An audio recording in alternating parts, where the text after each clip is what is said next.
ગરડા શહેરમાં વિવિધ રાજમાર્ગો પર ગરડા પોલીસ દ્વારા ફ્લેગ માર્ચ યોજાઈ। આગામી મોહરમનો પર્વ આવનાર હોય જે શાંતિપૂર્ણ સુલેમાં ઉજવણી થાય તે હેતુસર ડીવાયએસપી સૈયદની વિશેષ ઉપસ્થિતિમાં ગરડા પોલીસ દ્વારા ફૂટ પેટ્રોલિંગનું આયોજન કરવામાં આવ્યું હતું, જેમાં ડીવાયએસપી સૈયદ સાહેબ તેમજ ગરડા પોલીસ સ્ટેશનના પીઆઈ પીએસઆઈ પોલીસ જવાનો હોમગાર્ડ જવાનો ઉપસ્થિત રહી અને આજે ગરડા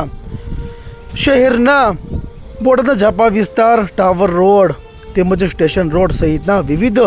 ગરડા શહેરના રાજમાર્ગો પર